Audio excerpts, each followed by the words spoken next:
We're going to look at EMF, electromotive force, and internal resistance for a cell or for a battery. Over here we got a battery. The EMF is 9 volts and the internal resistance is 1 ohm. It means that we have a perfect voltage in here of 9 volts, and in serial with that we got a resistance of 1 ohm. At the terminal we then can measure the voltage, and right now we don't have any load at the system, so we can measure the internal voltage or the EMF. Actually, the 1 ohm is not a resistor that we have connected inside the battery, but just a value so that we can make some calculation of the battery and the system and find out why we actually have a voltage drop, and the terminal voltage will be lower the more load we put on the system. It is not perfect 1 ohm as a resistance or any other value, but we will have some system so we can make these calculations. Probably we will find out that the system is not linear, but until we have learned some more, this system is okay for us. So a battery consists of an internal voltage, an electromotive force, and an internal resistance, and we'll now look at what will happen when we put on some load. For the load system we have one resistor of 9 ohm and another resistor of 5 ohm. First we'll try to connect this resistor, and then we have 2 resistors in a circuit, one for the load and one for the internal resistor, and totally it gives us a resistance of 10 ohm because they are connected in serial, so we have just to add 1 ohm plus 9 ohm. So we have a voltage of 9 volts and a resistance of 10 ohm.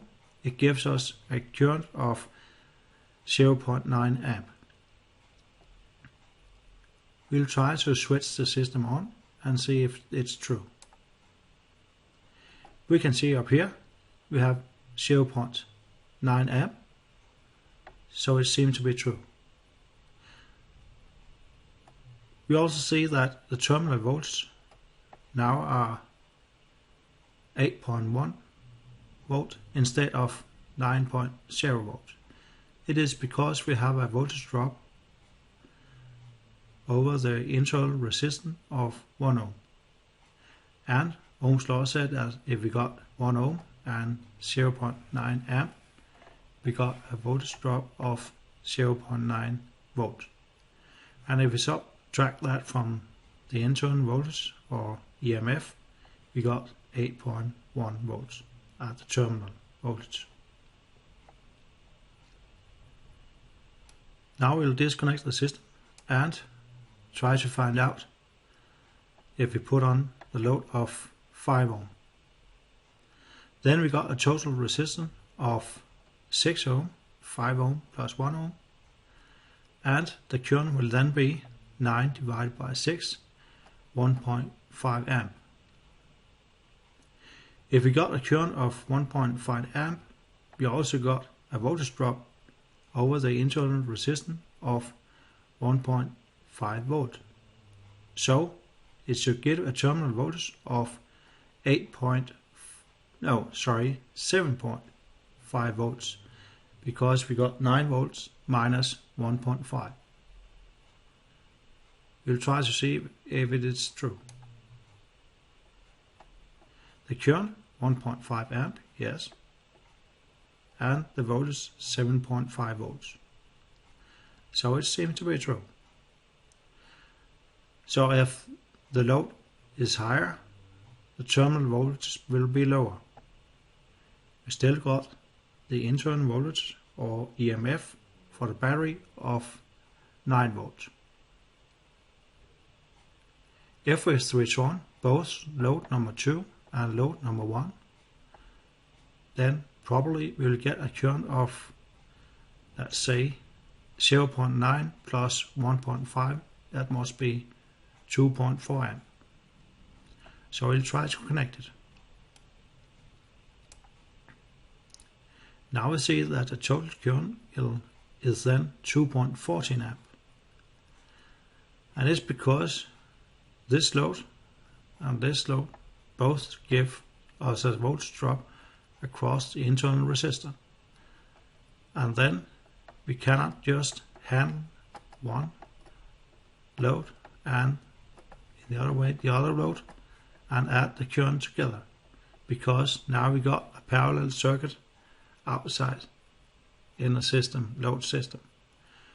So in the future we'll have to find out how we calculate this system.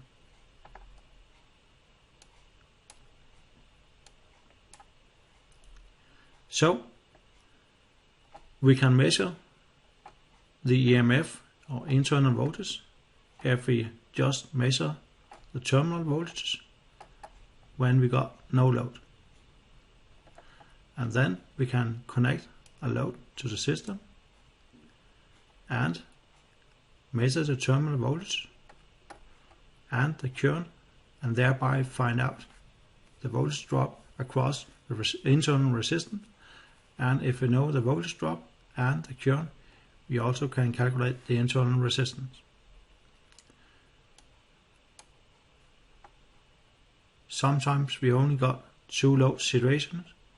We don't have the internal EMF or the internal resistance, but we should be able to calculate the internal voltage and internal resistance if we got one load situation and we know the terminal voltage and the current and the other load situation and the current and terminal voltage.